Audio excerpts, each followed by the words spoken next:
Budak-budak habis sekolah SPM ni lah. Depa ni kan jangan tertipu dengan duit lah kan. Jangan tertipu dengan duit. So benda yang selalu nampak kan, dia orang aspire to be influencer apa semua. Okay, betul, influencer betul. mana ada duit.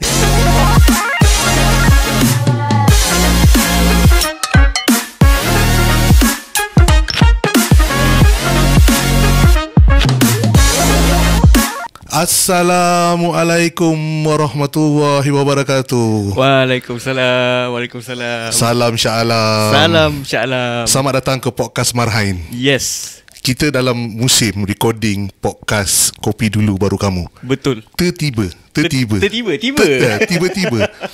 kita ada rezeki kita jumpa Cik Hafiz. Yes. Dan kita berada sekarang di Cik Hafiz punya main cave. Yes. Kita tak boleh nak pusing, tapi kalau orang pusing tengok belakang ni memang oh wow. Idaman para lelaki, yes, dan setengah wanita. Betul. Ya, yeah, memang tempat dia kita orang masuk memang wow. Wow, memang terpaling gamers. Terpaling gamers. Bukan satu tapi banyak. Dan juga ada juga peralatan lain yang ada kat dalam ni. Yes. So hari ni kita ada tetamu khas. Betul. Tetamu undangan, Encik Hafiz yang merupakan usahawan yang kebetulan kita dapat jumpa dekat tempat yang kita minum kopi. Betul. Okay, so Jimmy, hari ni kita ketiadaan lagi lah. Kita punya sahabat baik kita. Betul. Dia ponting lagi. Si Yannick pun tak datang. Nanti dia naik nanti. Saya denda dia. Dia muncul balik dalam podcast ni, kita kena denda dia. Betul tak? Okay, so selamat datang kepada penonton yang para pendengar yang sampai hari ni ke podcast yang ke episod yang keberapa dah lupa lah. Cik, banyak sangat. Betul. Macam dah habis satu series. Dah habis satu season. So di podcast Marhain yang musim yang kedua. So kita hari ni membawa tetamu khas untuk memberi manfaat kepada pendengar dan penonton. Yes. So pada hari ni title dia seperti korang tengok kat caption. Padahal tak set lagi ni. Nanti kita fikir. Tapi kan dia pelik Omi.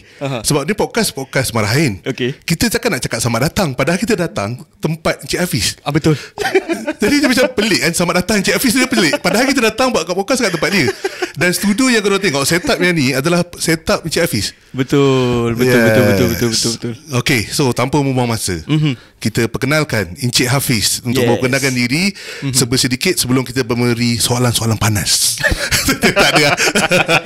Baik, Assalamualaikum warahmatullahi wabarakatuh. Waalaikumsalam. Pertama sekali saya ingin mengucapkan terima kasih kepada tim Salam Live yang sudi datang ke tempat sendiri. So, kenalkan diri saya Hafiz. Orang kenal saya sebagai Hafiz juga. Warga Shah Alam. Okay. Oh Shah Alam rupanya. Ya, nasib baik. Tiba-tiba kalau dia cakap orang Sungai Buloh, marah orang kan. Kata cover Shah Alam je. Yalah, saya former engineer dulu. Okay. And then a businessman. A seasoned businessman lah. Dah 7 tahun berniaga. Lama. Alhamdulillah. Betul lah. So apa nama sejarah tu agak panjang juga lah to say, daripada technical and then to sales and then marketing and then a little bit of administration, HR sikit, and then cukup lah kot section business, and then I cuba buat sendiri after.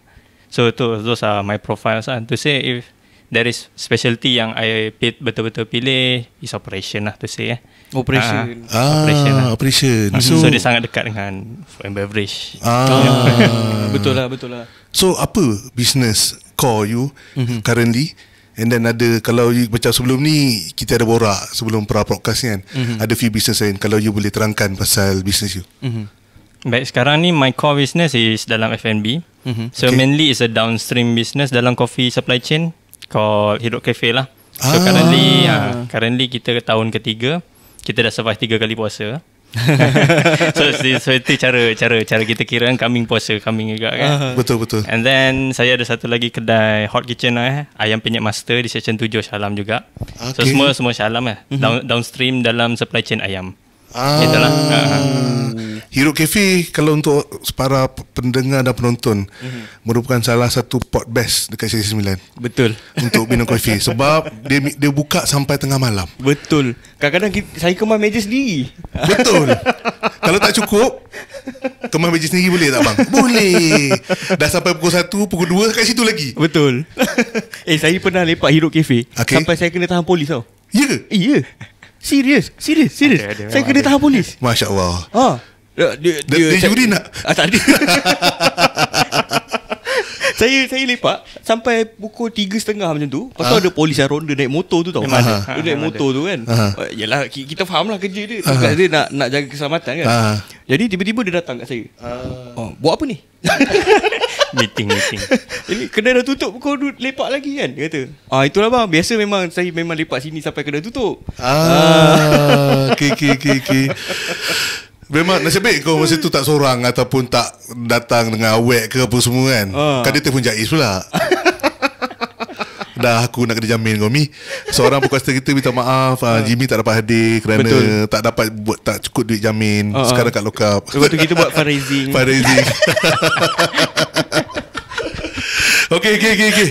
Okay, Hero Cafe. Apa cerita dia sebalik Hero Cafe? Okay, nak jawapan PR kan nak jawapan real? Jawapan real lah. Jawapan real. Sebenarnya dia rezeki tersepak lah. Rezeki tersepak lah. So sebenarnya kat Sen 9 ni, kalau you maklum kan, dekat belah belakang ni semua dia shutter tutup semua lah. Betul. So kita ada sewa dekat bawah ni, ground floor, untuk buat store. Mula-mula asal buat store. Okay. Untuk buat store. Okay. So kita duk fikir kan, sepanjang jalan tu kan shutter tutup apa semua. Why not kita buka satu shutter and then do something yang betul-betul orang datang. I mean like opportunities over there. Kita ada some abundant space apa semua. Pagi orang datang kat situ, kaki tangan kerajaan makan pagi kan. Betul. So we thought of why not kita buat something, you know, macam a coffee shop probably asalnya. So the initial idea was kita reno tempat tu sikit partially and then sewa kepada siapa-siapa yang nak lah. So we thought benda tu a good idea because associates kita pun banyak buat coffee apa semua kan. Cakap dia orang ni susah cari tempat lah apalah, dia orang ni buat parking coffee tepi jalan apa semua. Why not buat betul-betul dekat satu kedai. Yeah. And then run a proper business lah, buat loan, ada SSM and then ada legal apa semua lah kan. Betul. So itu initial proposal. So kita adalah approach 3 orang. Okay. Sidai kita nak dapat 3 bulan lah. Okay. Sidai. Dah sudah bosan lah kita ni. 3 bulan lama. You bagi sewa berapa tu dekat you punya? 1,000 je. 1,000 je. 1,000 je, bukannya full lot tu kan. Tapi actually kawasan tu strategik belakang Shell tu kan. Betul. You bagi 1,000, orang pun fikir 2 ke 3 kali. Okay. Memang Then dah sampai kena sidai 90 hari tu tak boleh lah kan. Kita buat sendiri. So cost us about 15 days 20 days kita buat lah terus. So kita belajar coffee apa semua, belajar YouTube je. You tak pernah kerja coffee shop? Coffee shop adalah dulu part time, tapi we're talking about 11 years ago, 12 years ago. Cara dia buat kopi lain. Dah lama lah. Lain masa zaman dulu dengan sekarang. Dulu dia bukan penting rasa, yang penting latte art tu. Sebelah. Sekarang ni orang lebih delicate. Ya, betul lah. Sekarang dia tak peduli latte art tu apa. Sekarang latte art ni second, third lah. Kalau betul, ada tu kasih sayang lah kan. Tapi kalau macam dulu ni, latte art tu mesti, sedap tu nanti. Wow. Dia jadi macam tu lah kan. Kod dia memang macam. Betul. Sekali lagi. Apa latte art. Latte art tu mesti sedap tu nanti. Itu dululah Itu dululah kan. So sekarang dia dah lebih delicate. Mana consumer lebih educate, lebih conscious, lebih educate apa yang dia nak. And then you kick off and then of course doing well sebab until right now buka. Betul. Yes, tapi initially kita tak rasa pun macam ni. Rezeki, rezeki sepak lah kan. So kita dapat say 30 hari tu kita happy gila lah. Sebab RM30 lah. Maksudnya 3 cup lah, happy gila lah. Tapi kita memang tak ada expectation apa pun. So puasa tahun 2022 kot. I think jatuh kepada Mei ke apa, masa tu ramai sangat. Ramai sangat orang datang sebab kita buka sampai lewat malam kan, sampai pukul 3 pagi. Masa tu dah buka sampai lewat malam. Kita buka 3 pagi sebab yalah waktu kerja 8 jam. So daripada 8 sampai pukul 3 pagi lah kan. 8 malam sampai 3 pagi lah. So dalam 8 jam kita nak cukupkan waktu kerja. So Allah ramai gila. Dia punya ramai tu kira macam orang beratur lah. Sampai beratur. Dia punya beratur tu sekali dengan kawas pun beratur sampai ke, kalau orang Shalam lah maklum kan, Sejen 9 ni dia punya beratur sampai ke Speedmart. Faham. So dia punya beratur sampai Pancan tu. So dia orang ni duk tinggal duduk kat situ. So dalam kereta ni seorang lah kan. Yang lebih-lebih dalam kereta ni apa semua, dia duduk pergi kafe tu lah kan, minum. Faham. So seatings tu memang kita sediakan banyak apa semua lah. You jadi complementary terhadap car wash you sebenarnya. Yes, originalnya macam tu lah kan. Itu kisah dia lah kan. Car wash tu pun buka sampai malam tu. Betul. Betul. Sampai satu masa tu dia tutup kira vacuum apa semua inside cleaning tu tak buat lah, dia jalan Oh, janji kereta lepas kereta bersih. Yalah, jalan dah jam lah, orang tak boleh lepas lah tu. Dia jadi traffic problem lah. Okey. Traffic problem lah. So itu ialah cerita asalnya. Itu real stories lah. Dia Betul. tak ada Di sebalik tapi you tak ada resipi rahsia ataupun ada benda viral ataupun you run marketing viral kat situ? No. Tak ada. Just open the shop, proper shop, and then you jual kopi. Ya, jual kopi macam tu lah. So adalah macam yang best ni kawan-kawan kita masa sekolah dulu yang memang tak jumpa langsung. Kita duduk dalam industri lain kan. So dia orang ada lah datang apa semua, ialah berjiran kita. So jumpa kat situ lah. Ada antara dia orang yang memang buat kopi. And then talk about kopi kan. Kenapa kopi dekat Bangsa macam mana, kopi kat KL macam mana, kopi kat Kepung, masyarakat Cina macam mana. Kan lain, ni semua lain. Kopi kat Subanjaya pun walaupun dekat sebenarnya lain. Oh, lain. Lain, memang lain. Kalau boleh share. Apa beza contohnya macam kopi culture dekat Shah Alam dengan kopi culture dekat Subanjaya? Subanjaya ni dia lebih appreciate kepada, dia kena ada some requirements lah. Contoh macam aesthetically tu kan kena ada lah.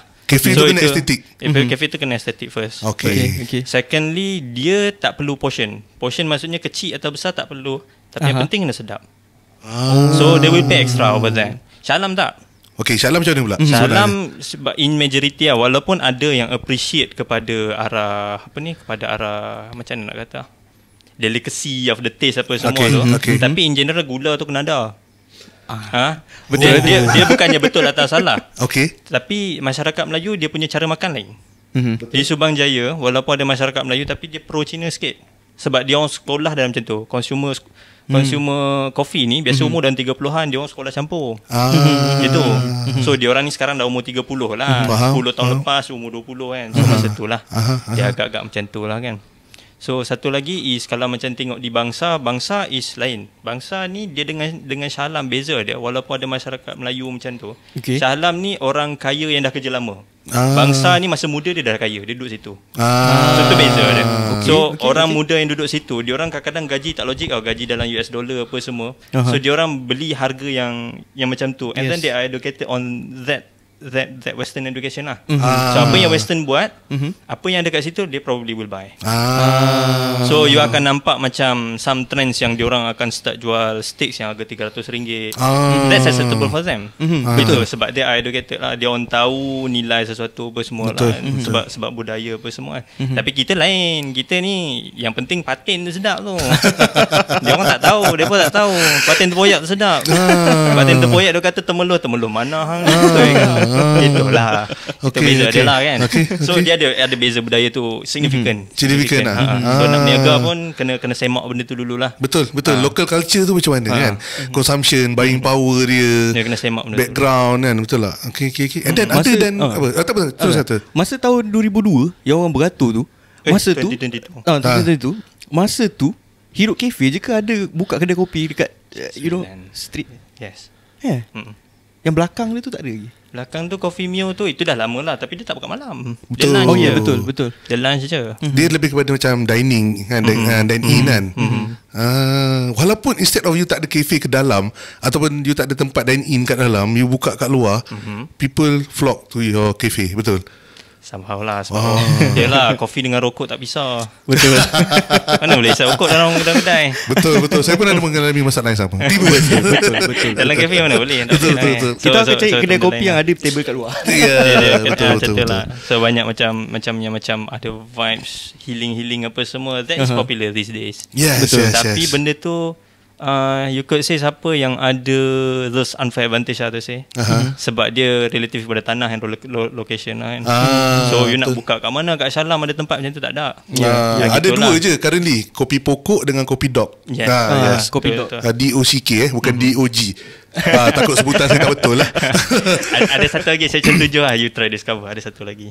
Oh ni apa? Kat Tasik Kebun apa? Warung lah. Apa entah dia nama panggil dia? lah warung apa. Ada kita pernah pergi lah bang. Itu yang kita pergi tu. Yalah. Dekat rumah flat tu kan? Ya betul lah. Itu ada lah vibe dia sikit kan, tapi tu macam artificial sikit lah. Mesti dia deliver lah dia punya produk. Kita pernah sampai, tapi macam saya tak nak cakap. Tapi dia one of the product lah. I mean like to have that value. Apa orang panggil vibe lah these days. Tapi kita dulu panggil dia punya sensation tu lah kan. So duduk kat situ rasa macam mana kan. So rasa macam dalam kebun. It's actually part of product lah sebenarnya. Betul. Designing that. Cuma macam mana you nak buat closing sales kan. Experience dia kan, apa semua kan. Yes, gitulah kan. The kind of coffee pun yang you jual dekat situ dengan the vibe tu pun kena match juga. Kena match juga. Itulah kan. Okay. Ada dan kopi, apa yang you venture juga sebenarnya? Pertanian ada. Pertanian? You petani moden? Was lah. Okay, ada infrastructure apa semua. I kalau boleh nak tunjuk foto sebab itu yang buat I most happy lah tentang business kan. Kita tengok hijau pokok tu kan. Kita tengok ada keluar buah apa semua kan. Kita buat baja, lepas tu ada serangga, wildlife apa semua. Macam-macam lah, ular, anjing apa semua ada lah kan. So you tanam apa masa tu? Okay, kita kat situ ada hydroponic NFT tu. Okay. Air lalu, bukan air takung So kita produce masa tu crop satu bar tu ada 3,000. 1, 2, 3, 6, 9, 12, 15, 18,000 crops. So yield nak dekat 30%. I tak ingat lah. Cuma kita collect dalam 3 bulan 3 bulan 90 hari apa RM18,000 something lah gitu. So cost rendah sebab kita punya gross profit tinggi lah, 90% something. Baja bawa berapa? 200. Yes, betul. 200 lebih. Dah tu dia larut dalam air tu kan. Tinggal je lah kan. Lepas tu kena smart sikit lah. Kita jangan nak kerja sangat kan. So kena buat automation. Betul. Yes. So automation tu sebenarnya quite simple lah. Not even high science lah to say kan. Okay. You beli barang kat Shopee tu integrate, jadilah kan. Dia memang macam tu lah. So simple lah to say kan. So for apa ni, so apa, dia manage air apa semua kan. So my place ni ada masalah sikit lah. Masalah slanted. Layering. So air ni dia punya rule, air ni dia daripada atas pergi bawah. Macam mana pun dia akan macam tu lah kan. So dekat bawah ni dalam pipe air tu bertakung. So dia akan paksa keluar dalam pasu. So itu masalah tanah yang I hadapi lah. So dia ada benda yang kelakar happen lah. Dekat bawah pokok besar-besar. Buah banyak. Dekat atas kering.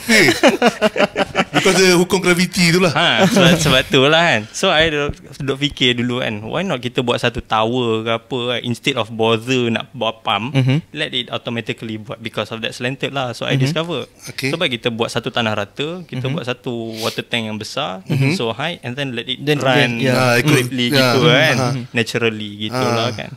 So lepas tu I exit lah that business kan. Why? Laborers. Laborers. So orang bandar, orang sekarang mana ada technical tu. Dia orang tak tahu tanam pokok ni apa semua. Nak panggil orang kampung apa, nak duduk salam berapa ribu sebulan nak bayar. Tak boleh. Why not you guna wagasing, something like that? Wagasing ni dia masalah ni lah, nombor-nombor dia tak tahu. Kita buat automation So tu limitation dia. So kita nak ajar matematik macam mana. Hang kalau bagus lah, hang daripada mula tak ada lah jadi macam ni. Dia tak masuk Malaysia. Nak kata macam mana lah kan. Betul. Betul. Macam mana lah kan. Kalau suruh dia cangkul dia tahulah. Itu yang hard tu dia bagus lah. Tapi tu nak buat apa kan. Kita dah bayar apa ni, bayar backhoe sehari berapa 400. Itu lah problem kan. Gitulah. So agriculture business satu benda yang menarik juga ah. So itu saya kan, tapi the business part sebenarnya bukan datang daripada production. Dia datang dari trading. So kalau you venture dalam agriculture business, you cakap you tanam pokok kan, memang kita pening kepala lah, kita tahu tak boleh punya. Sebagai businessman lah. Sebab the money comes untuk sell. Dia nak jual tu sebenarnya lagi penting daripada you nak keluarkan. Because the way to make money dekat dalam di supply chain ni, you ambil daripada somewhere yang buat lah big farms ke apa kan. And then kita find siapa yang nak beli. So itu sebenarnya lagi duit. So it's actually a trading business lah. It's not a production. It's not a production lah. So kalau you bother untuk buat production, probably you akan buat 20-30 acres kan. You hantar kat Maidin ke? Yes. Itu boleh. Itu boleh. Itu dia punya tu. Sama ada Maidin ataupun big company will buy from you. Sebab macam saya ingat to grow sayur, nak tanam ni adalah cabaran dia adalah untuk untuk tanam tu dah hidup. Memang leverage. Yalah, because contohlah kalau I ada durian, I ada sayur, semua orang makan sayur, semua orang makan durian. Betul. Dan kenapa orang tak beli? Something like that lah. Saya ada apa mindset macam tu lah. Tapi rupanya sebenarnya the process sebenarnya benda tu selesai, mudah nak selesai, betul? Betul. Cuma bila you ada tanaman, siapa nak consume tanaman, siapa nak beli tanaman? Itu yang lagi susah. Because bila when we talk about business, benda tu yang lagi penting. You know, sebab time satulah kan, time. So some commitments, contoh macam pekerja, tanah, elektrik apa semua kan, mana kita nak dapat cash tu. Kalau tak, besok tak ada dah ladang tu, orang nak angkut lah Dia macam tu lah cerita dia kan. Last kali is productivity lah. Dalam satu square feet tu berapa banyak you boleh keluarkan. So you can use the same mindset kat dalam food juga. Yalah, I mean like Hidup Cafe tu kecil for reason lah. Yalah, berapa square feet tu kita guna every of that kan. Betul. Per square feet tu you make use of it lah. Fully utilize. So kita boleh kira kan productivity of one shop tu kan. So satu square feet tu how much money they make lah. So macam Starbucks punya cara, dia kira berapa banyak seats. Betul. So I punya approach is different sikit lah. Sebab kita bayar every square feet kat dalam kedai tu Betul. Kita betul. Apa yang kita boleh buat. Betul. So gitulah. So seating is satu benda lah kan. Tapi production, how much menu you boleh buat, you know, dia ada follow up cost lah. Contoh macam okay, you nak buat this menu, you kena ada chef. So benda tu lah. Gitulah. So dia lebih kurang production business lebih kurang lah kan. Semua food dia service lah. To me, you rasa macam you are very calculative lah. Of course lah, lah kan. Tak ramai lah. Ada businessman yang calculative tapi dia tak ada creativity nak translate benda-benda tu. Betul tak? Betul. You calculative tapi you boleh tahu apa make use of it. Macam tu lah something. I tak tahu nak bahasakan macam mana. Tapi macam tu lah.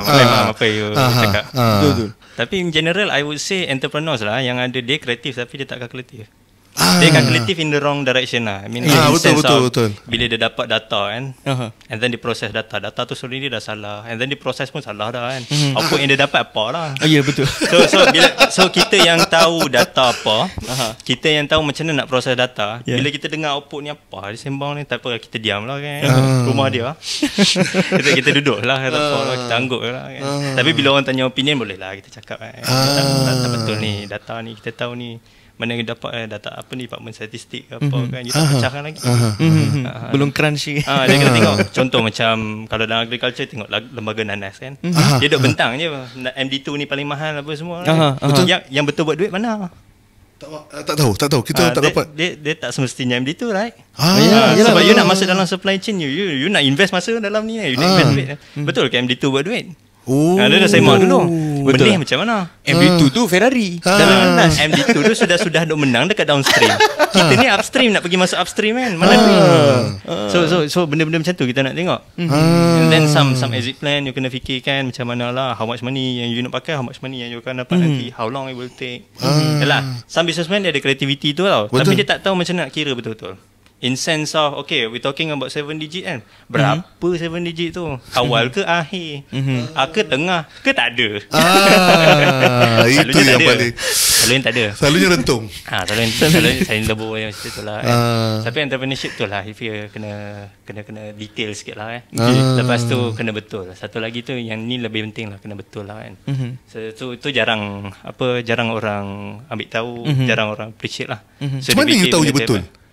Kita boleh tahu sumber lah. Macam Quran lah So kita semak semula lah. You ada buat due diligence yang you on the right. Sekarang senang sebenarnya. Internet ada. Dia tak macam dulu susah. Betul. Masuk mahkamah pun kita tengah betul ke ada law macam ni Sekarang senang, semak terus. Betul. So tu beza dia lah. Sebab business owner ataupun entrepreneur, dia ada ego dia yang kata this is the right way. Dia dapat wahyu tiba-tiba. Tadi dia mimpi apa? Dia bangun tidur, this is the right way. So budak-budak dia ikut. Direction office dia akan ikut. Direction budak-budak dia, apa business dia akan ikut. Dan dia rasa benda tu the right way. Along the way ada yang jadi, dan most of it flop cloud. Betul tak? Yalah, ada business owner Dia ada veto power. Tapi yalah, dia macam tugas kepimpinan sikit lah. Bila kita betul-betul hargai amanah tu, kita buat betul-betul lah. Betul. Dia bukan semata macam kita nak buat apa nawai tu lah. Action sama aja, businessman semua duk pergi sana pergi sini apa semua kan. Untuk nawai tu boleh nampak lah. Ada bisnes lain? Yang sekarang tengah running. Yes. Dia ayam penyet tu lah. Ayam penyet. Ayam penyet tu dia different lah. Dia hot kitchen. Okay. So hot kitchen ni istilah dia macam mana? Kalau ramai orang tak tahu hot kitchen ni macam mana? Ada minyak, ada api, hot kitchen lah. Hot kitchen dah. Sebab Asian kitchen dia macam tu lah in general lah. Asian kitchen lah. Kalau Western kitchen although it looks the same lah, tapi dia lain sikit lah. Api dia lain apa semua kan. So hot kitchen ni kita dah faham macam ada dapur. Okay. Ialah api kan. Lepas tu ialah pakai minyak untuk goreng kan. Makanan Asia kan. Itulah kan. So ayam penyet lah. Ayam penyet ni dia punya simple je sebab proses dia one straight flow. Okay. So dia ada satu lah nak cerita kan. Contoh macam pastry Okay. Pastry ni dia batch production. Maksudnya kita buat 100 kilo 100 gram. Okay lah 10 apa ni 10 donut. 10 kilogram. 10 kilogram. And then we'll produce some croissant lah. Mungkin dalam I don't know, mungkin dalam 1,000. Okay. 1,000 croissant. So 1,000 tu sekali buat, dia keluar 1,000. Okay. Nak keluar satu lagi 1,000 tu kan, you kena buat lagi satu batch. Betul. Kena repeat balik. So dia batch From production step one. So dia batch production. Dia ada satu lagi yang one line punya production lah. Macam yang penyet lah, you nak order sekarang you buat. Ada satu lagi yang non-standardized. Yang ni standardized. Non-standardized ni macam kedai tom yum lah. Okay.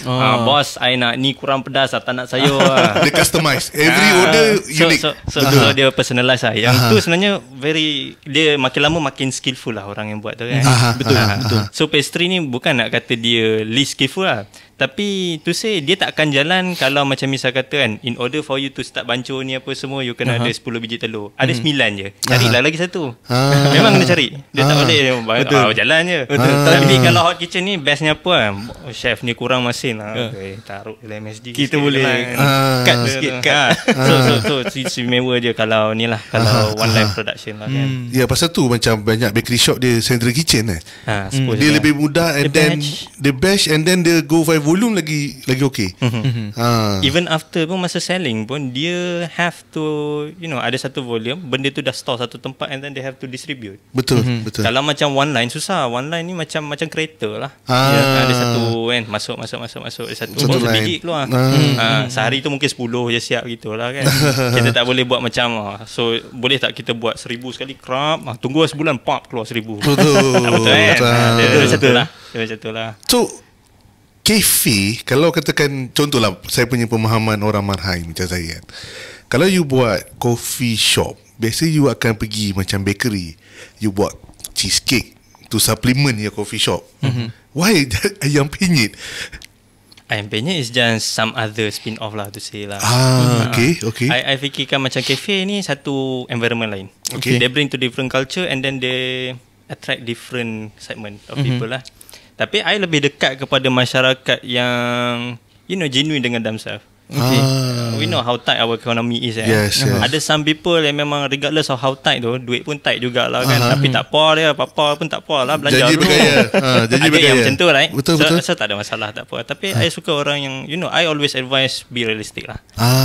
Be realistic. So especially macam youngsters ni kan, dia start life apa semua ada gaji mak bapak semua kadang-kadang start dah minta duit apa semua kan. Ni benda biasa lah masyarakat Melayu kan. So dia kena be realistic lah, bagi tahu dengan mak ni, kita ni baru hidup. Kita dah baru hidup. So benda even RM200, RM100 is a lot. Yes. Betul. Kita kena saman bapak lah kan. So support lah benda-benda macam tu lah. So sebenarnya dah kira. So kereta, kalau beli kereta ke apa, mak pak kita ke apa ke, ataupun youngsters yang umur 21, they pay the same amount per month. Yes, betul. So benda ni beban sebenarnya. Gaji dia berapa. Tapi diorang sibuk nak pakai Honda. Itu lain lah. Itu yang kategori lain tu. Yes. Itu kategori lain lah. Living cost lah.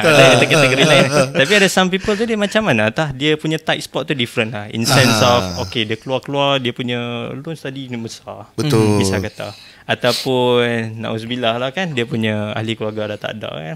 So dia kena ada some hutang yang betul-betul dia kena bayar. Ataupun nak kena tanggung adik-beradik. So benda-benda macam ni you could say it's not a unique case lah. It's actually usual lah. Ya, betul. So boleh tembak dekat zakat apa semua kan. So benda-benda ni memang case yang biasa jadi. Ini benda-benda masyarakat lah kan. So kita dah fikir I duk fikir sebenarnya satu aspiration yang I dapat daripada kafe ni, walaupun dari rezeki tersepak kan, kenapa I duk ambil orang muda, kenapa I duk ambil apa nama, ialah satu Melayu lah, masyarakat Salam yang Melayu kan, majoriti Melayu. Because contoh macam I sebenarnya dulu part timer dekat Kopi Mio, you believe me or not lah. Seriously? My batch yang part timer Coffee Mio, semua ada sama juga macam kita orang. Kiruan Pizza ada kedai dia. Di Bukit Jelutong lah, ramai. And then ada satu chef ni, Chef Aizal. Dia buka kedai dekat Banting Ribos, BBQ apa semua. So ini generation daripada Kopi Mio. Now is our generation. So diorang ni comes later. Diorang ni comes later. And then you will see dia orang nak buka kafe ke apa, terserah lah. Tapi zaman tu punya. Faham? And we talking about 5 tahun akan datang, 10 tahun akan datang. Kita ni umur dah berapa dah? 35, 40 gitu kan. And then these people umur 30 ke 25. Diorang dah jadi new cafe owner. And then they will build up some new legacy some new ni lah kan. Some new tu lah. So ini memang benda biasa lah. So apa yang jadi dekat Salam ni, macam kafe-kafe ni apa semua, generasi kedua. Generasi kedua. Sebenarnya generasi kedua. So tunggu, tengok, boleh semak boleh lah. Owner daripada mana dulu kerja mana. Mesti F&B punya. Sebab Salam ni dia lah macam satu kampung yang besar. Betul. Saya lapar dia, tengok dia jalan pergi makan apa semua. Kenal ni siapa kan. Itulah. Betul. So aspiration yang ada. I fikir kan at least lah, kalau you decide memang betul untuk run business as a cafe owner, fine BAN, and then you use this platform sebaiknya lah kan. Itu. So macam ayam penyet is just another benda yang I buat. So you tengok dulu kan, macam mana hot kitchen apa semua. You betul boleh handle ke tak? Because in the next future, kalau betul dia nak buat apa semua, it's not really difficult to start a business sebenarnya. Sekarang ni entry senang lah, sebab tu coffee shop banyak. Betul. Yes, betul lah, kan? You tak ada masalah budak you keluar and buat bisnes sendiri? I lagi suka sebenarnya. Sebab I rasa macam yalah, I a Muslim first before director kan. Tak apalah, my job as a Muslim dah settle lah. Faham. Gitu. Because youngsters dia nak apa, dia nak ilmu lah. Bagi duit kat dia lebur. Betul. Habis. So kita bekal benda tu lah. Kalau dia dah bagi ilmu betul, dia pun buatlah berapa banyak dia pun nak buat kan. Selagi ada tenaga. Betul. Untung jadi jutawan. Gitulah. So I rasa baik fikir macam as a Muslim first lah before a director. Sebab being director ialah settle habis kerja, habis lah, tak ada apa lah. Itulah aspiration, aspiration cafe lah. Because I was there, someone gave me the opportunity. Yes. Kan, gitulah. And then we make use of it lah. Back then kita tak tahu pun apa yang akan jadi kita kan. Tapi cuma kita dah lalui benda tu, kita harap macam orang ni, okay, supposedly lah you pandai lah buat apa semua. Tapi kalau I boleh pilih, I suruh dia belajar. So dia belajar. Kalau dia lepas SPM join you kata tak ada masalah. Tak ada masalah. Tapi kata you akan encourage dia untuk belajar. Often dalam interview I akan tanya 5 tahun akan datang you nak buat apa. Some people tak tahu tapi sama dia dah tahu. Dia betul-betul cakap dengan dia, 5 tahun lagi I nak jadi I nak buka cafe sendiri. Fine, I bekalkan opportunity tu. So they will do some cafe owners punya work lah. Stock purchasing, money handling apa semua lah kan. So dia buat benda tu apa semua. Even meet the suppliers, you nak negotiate harga. You boleh ke? Kalau kalah tak apa, I turun lah. Tak apa lah kan. Tapi tu sekurang-kurangnya dia belajar. Betul. Tapi kita bekal benda tu. Tapi yelah, kadang-kadang cuma bunyi telefon dia angkat, apa ni masalah. Supplier ni keras tapi tak apa lah, kita call lah kan. Betul lah. Mi, aku kadang-kadang kan dalam podcast ni aku rasa macam cakap dengan doktor. Aku tak tahulah kenapa ada vibe tu. Kita tengah consultation ni. Macam aku yang jadi patient, yang sakit je ni aku. Ada vibe kita cakap dengan doktor. Belum tiba. Mi, ada apa-apa soalan Mi?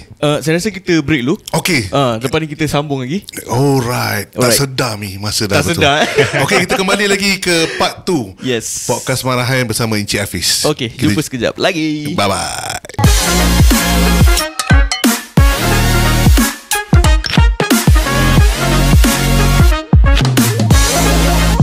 Assalamualaikum warahmatullahi. Salam Sya'alam. Salam Sya'alam. Perkongsian yang sangat hebat. Betul. So kita kembali kepada part 2. Yes. Dan kita sambung. Awak ada soalan tadi awak beritahu kat saya. Tadi saya masa break tadi. Okay. Saya beli lilau. Saya nampak studio jamming. Lah. Kau sesat nak pergi toilet tapi kau jumpa jamming studio. Dah saya sangkut main gitar kat situ. Nah, patutlah lama. Aku ingat kau memerut ke apa. Aish. So teruskan ni. Is that one of your business? No. Sebenarnya I nak office free je lah. Sebenarnya lah. So kita buka office Okay. So jamming studio tu benda yang kita dah ada apa especially instrumen tu apa semua. Kat rumah tak ada main pun. Okay. Betul. Bising, So kita taruh kat situ, kita fikir kira-kira boleh lepas bayar sewa ni. Okay. Okay. So sebenarnya sampai lah.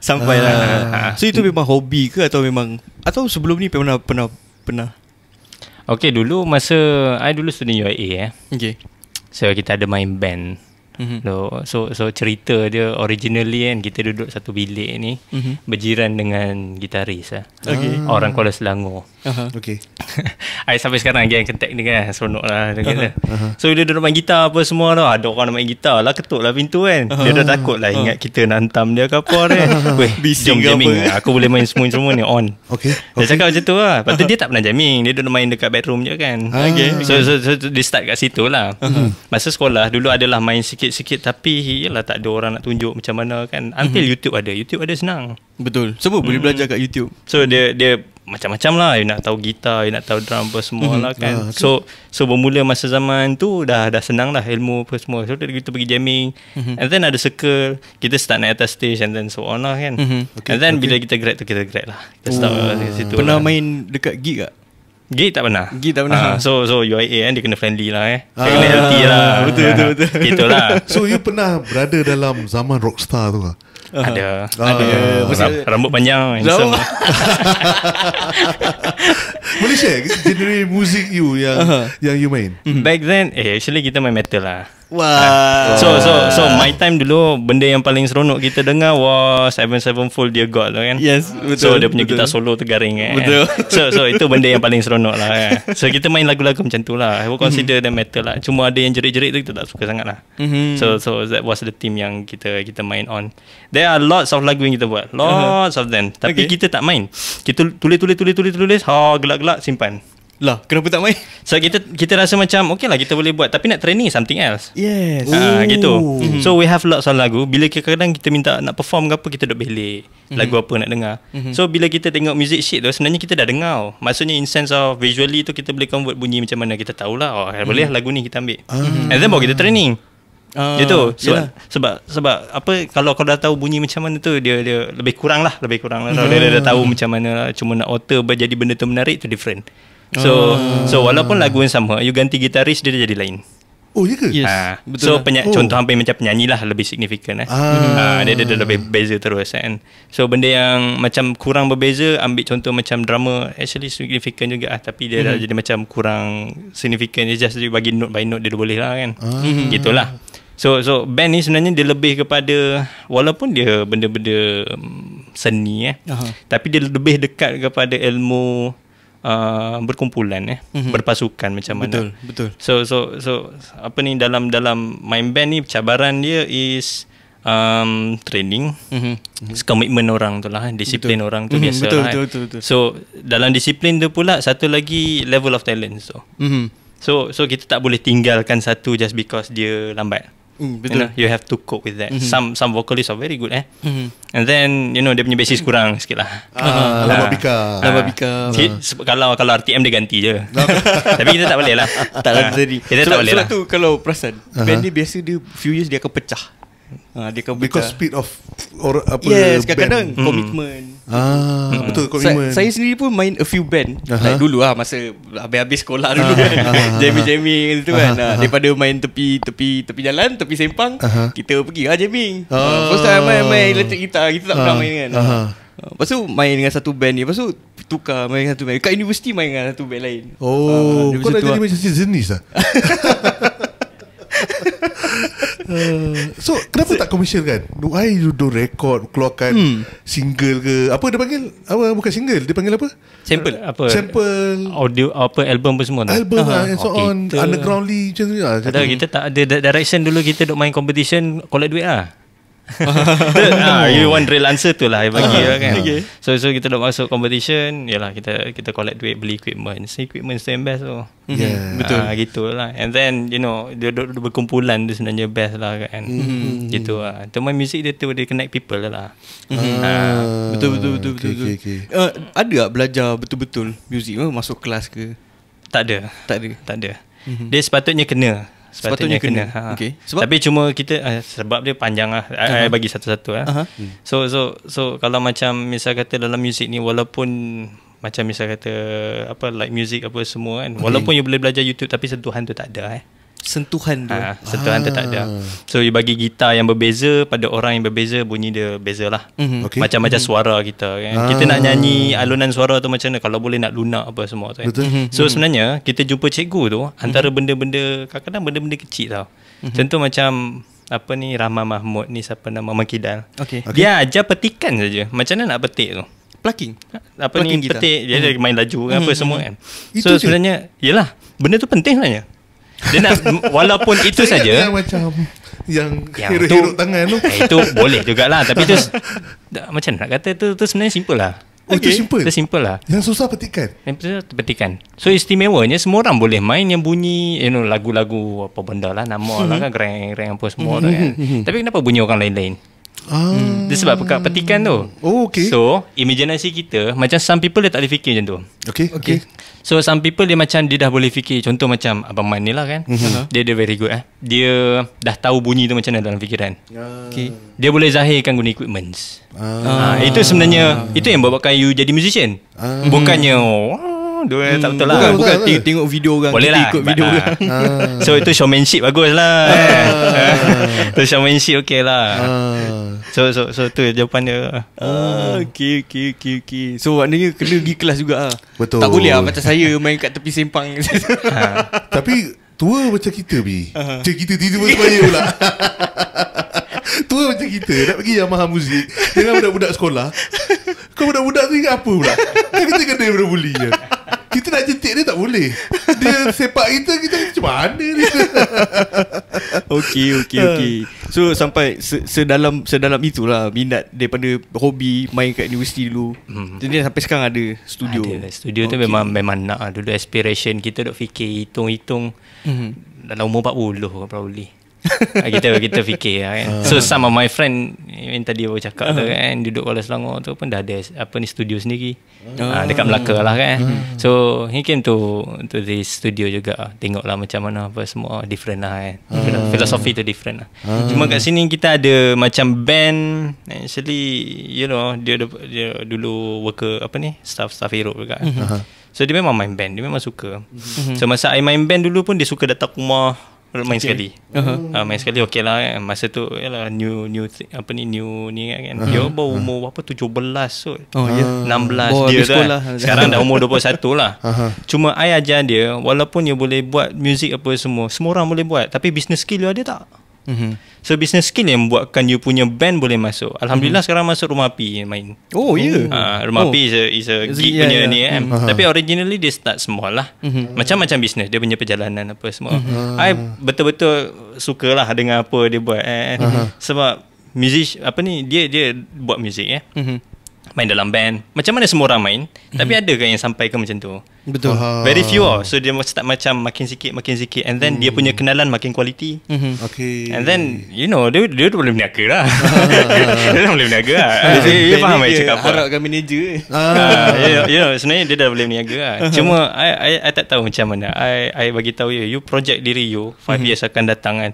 Kita had indie fever. Okay. You probably akan duduk dekat tempat tu kalau you ada kemahuan. You nak ke tak nak? Dia kata dia tak nak. Reason being is simple lah. Dia tahu berapa susah business is. Kalau you be realistic is fine. Kalau you dah tahu. Takut you duduk kat situ nanti you menangis ya. Susah. Betul. Faham.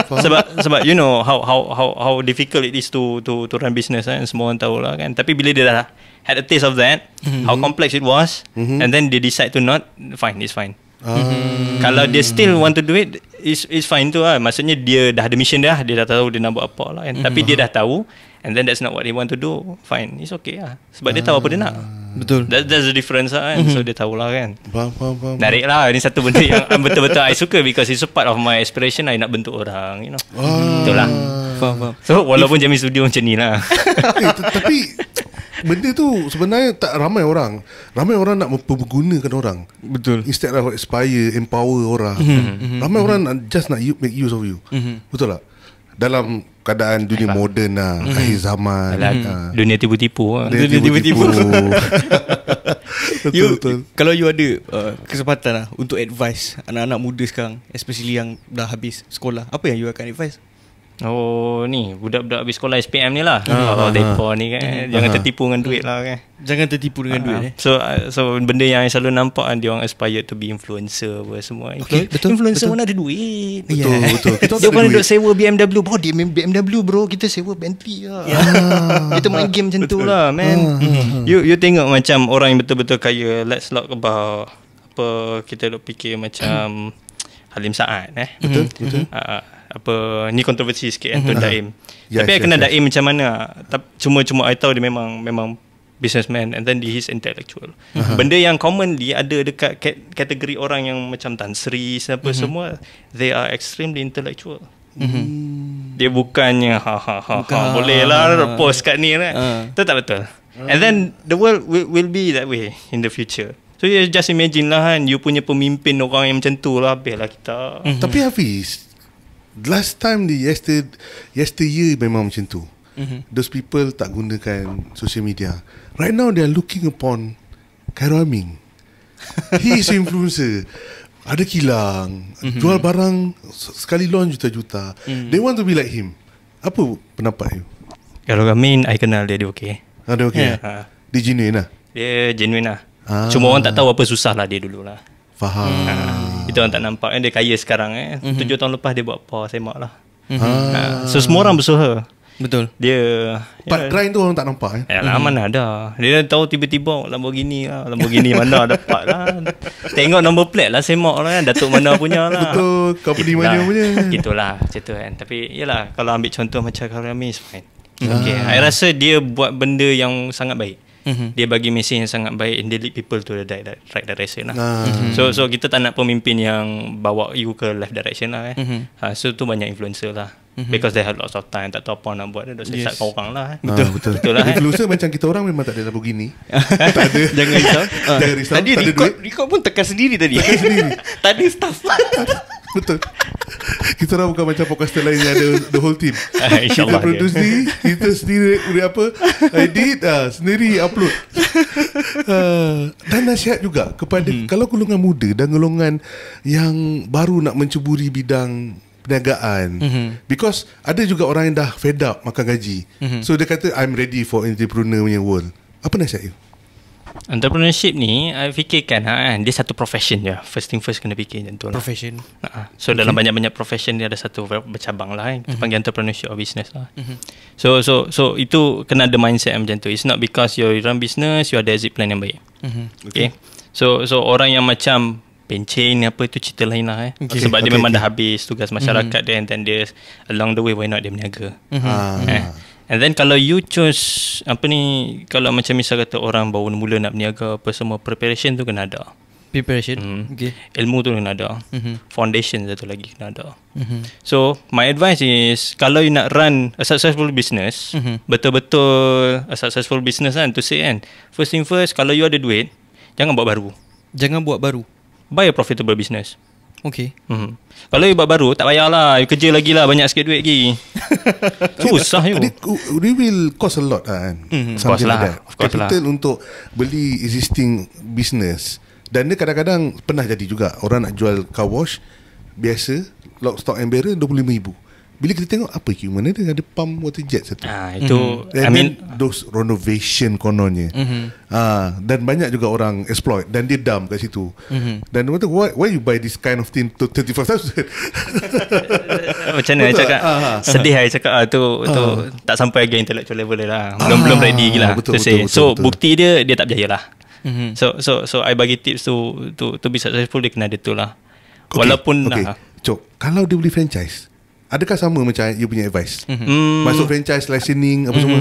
Ada jaminan, but it's still a business. Because you start a new place. Betul. Apa semua. So until dia dah ada proof record apa semua, and then baru you boleh tahu the values. Orang datang ke tak, apa semua, how tough is the marketing, pekerja ada ke tak. Yalah, you parking kat Kajang kan. Kajang ni orang industri. So pekerja probably tak ada kat situ. So you kena tengok 3 market. Pertama, market customer sendiri. Itu yang orang duk sibuk buat marketing apa semualah. Kedua is job market. Job market. Bila you buka peluang pekerjaan apa semua tu ada kata orang nak termasuk kan. Okay. Last sekali supplier lah. Kalau you tak ada supplier payah nak berniaga ni. Ambil contoh pergi utara lah apa semua kan. So susu ni susah. Dia dari satu tempat ke satu tempat. So bila nak buat logistik tu extremely difficult. Tapi ada some tu ialah dia hati mulia dia buat lah kan. Ya benda-benda macam tu kena bagi tahu lah. So entrepreneurship itu saya kan. Itulah I punya message tu lah. Kalau nak kalau daripada mula habis kerja tu apa semua, okay, you kata nak berniaga apa semua, you buy profitable business lah. Kalau tak, you penat. Nak build up from zero. Yelah, benda tu pakai luck satu.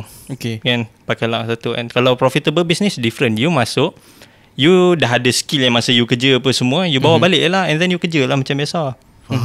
Mesti sama kalau you tengok balik. It's just that you tukar profession daripada whatever. You were a nurse ke apa kan, you were kaki tangan kerajaan ke apa, and then you start running a business. Yalah, you masuk situ you kerja sama je lah. Tapi bezanya kalau dulu yang mula you start tu, probably you tak ada gaji. At least di dia lah. Tu je lah kira. So consider it as a healthy investment lah. So assessment apa semua tu kena buat betul-betul. So kena buat betul-betul lah tu say. So macam VCs, IBs, apa investment banks. So benda yang dia buat bila dia nak apa ni masuk ke dalam supply chain ke apa kan, they will find mana bisnes yang sesuai. So bila dia cheap, ada reason. Betul. I mean like the business intelligence guy, apa ni business analyst guy tu buat kerja lah kan. And then bila dia cheap, why? So mungkin dia ada masalah sekian apa semua lah kan. So benda macam ni biasa kat Jepun ada lah. So kat Jepun ni banyak sangat orang kerja. Betul. Banyak juga businessman. Tapi dia orang ni umur dalam 60 ke 50. So dia tak boleh exit because orang tak ada beli. Okay. So selalu dia cari foreigners untuk masuk kat situ lah. So kadang pelik-pelik lah, ramen shop lah apalah kan. Tapi it's a profitable business. You masuk day one, you dah start profit. So itu yang you nak. Betul. Kalau tak you penat lah kerja. Penat. Dia nak mature. Bisnes tu dah mature kan. Gitulah kan. So itu advice kan. Sebab biasanya kalau you macam misal kata okay, you dah berhenti kerja, you nak kerja, you ada umur lagi. Maksudnya tenaga ada apa semua lah kan. So you ada masa untuk dapat ROI. Kalau orang dah berusia ni payahlah 55, 60 kan. ROI 5 tahun habis. Macam mana? Belum tentu lagi. Belum tentu lagi kadang-kadang. So tu masalah dia lah. So kalau macam umur 30-an okey lah. Gitu. Faham. So just a profession lah. Macam mana lah kan. Oh ya, hari tu saya pergi Europe Cafe Section 9. Tengah renovation Tengah renovation. Okay. Dah siap lah kot lah. Dah siap dah kot. Dah siap lah. Aircon lah betul-betul boleh lah kan. Okay. So bulan puasa macam mana operation hours? Bulan puasa ni buka macam biasa lah daripada pukul 8 malam lah. Tapi 8 malam sampai 3 pagi lah. 8 malam sampai 3 pagi lah. 8 malam kita boleh sahur kat situ bang? Betul. InsyaAllah. Sampai 3 pagi lah. Rasanya ada game bola ya. Ada game bola tu buka sekali lah kat situ masa-masa bulan puasa tu kan. Apa Euro ke apa? I tak inform lah. Sebab I tak tengok bola. Saya tak tengok bola. Ketiga orang ni bukan tengok bola. Mungkin ada penonton boleh komen kat bawah. Tak silap saya Euro. Tak silap lah. Dan Hero Cafe sebenarnya ada 2 kat Shah Alam betul? Betul. Satu lagi? Section 7. Section 7 dekat area mana? Dekat area Unicel tu. Unicel. Belakang dulu Lontong Kelang tu. Lontong Kelang, okey. Belakang tu bahagian ada jalan tengah tu, situ Hero Cafe 7 lah.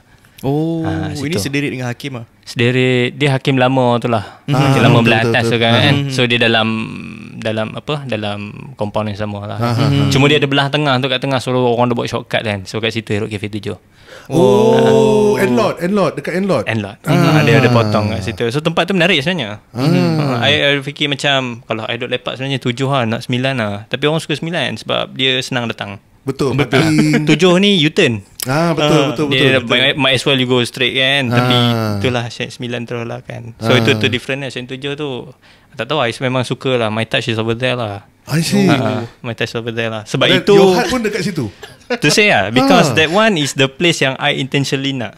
Faham. Section 9 was rezeki tersepak. Tersepak. Itu lain dia lah. So dekat section 7 walaupun dia small, tapi dia compare lah dengan apa yang pengisian dia ada. Tempat duduk apa semua tu dia duduk bawah, bawah alley tau. So I had imagination yang macam kat situ later akan ada orang jual nasi lemak, orang buat kuih tiaw, orang jual cakul di tepi tu. And then yelah, coffee shop kita lah jual kopi. Kat situ dah best lah, duduk lepak nak makan apa. Cakul ada, kuih tiaw ada. Itulah. Betul. Gitu, session 7 tu kan. Vision apa kalau apa yang boleh jadi kat situ. Oh, best tu kalau jadi. Best. Betul. Tapi orang tak berani lah kat situ sebab orang tak datang situ. In sense of customer yang datang regulars. Yes. Cuma orang nak buka vendor kat situ dia tak berani.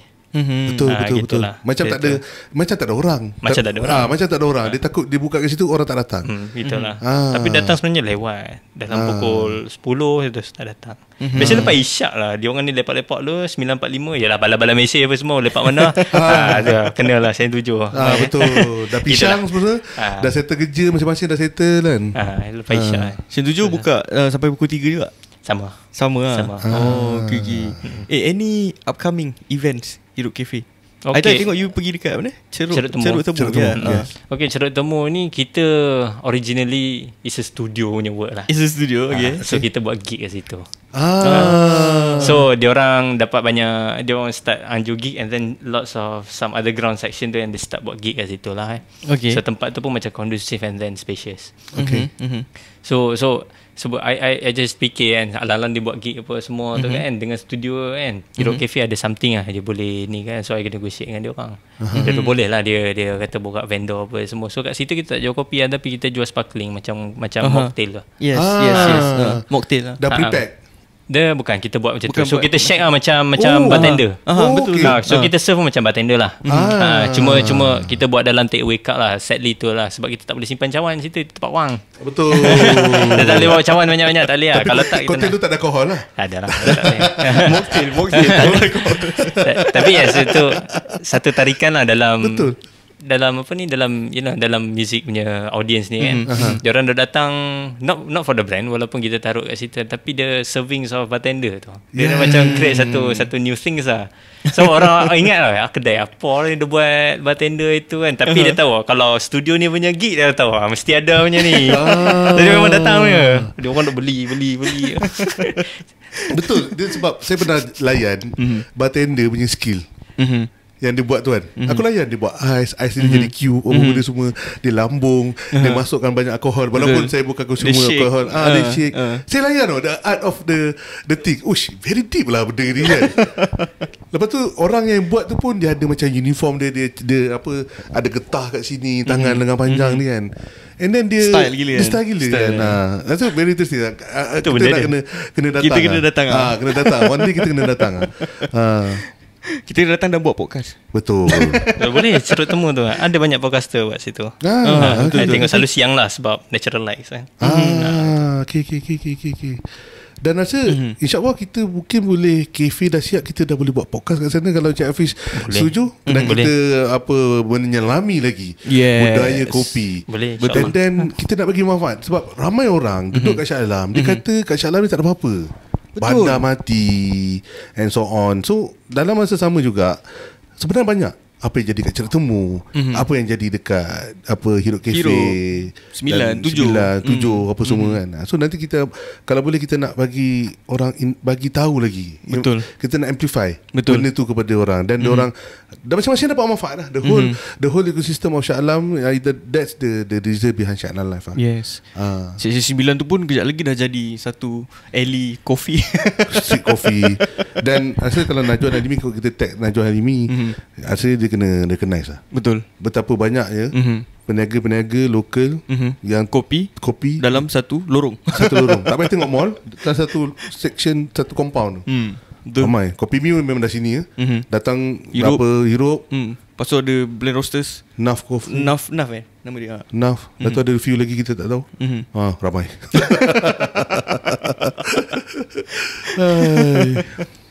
Okay. Rasanya perkongsian kita sampai di sini. Betul. Masa sangat mencuburi. Tapi jangan risau.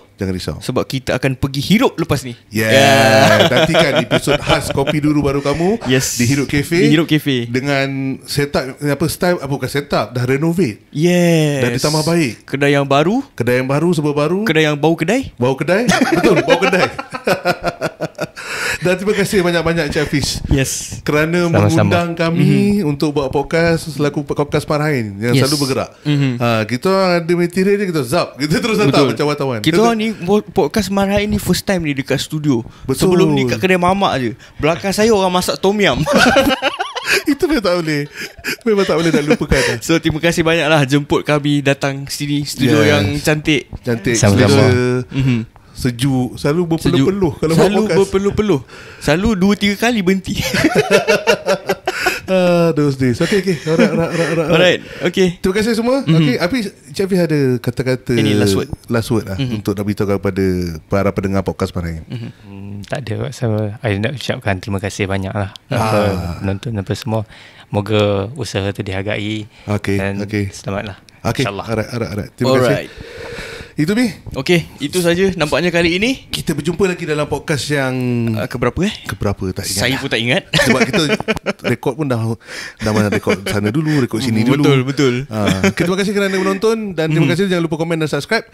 Sehingga kita jumpa lagi. Bye bye. Assalamualaikum. Okay, bye.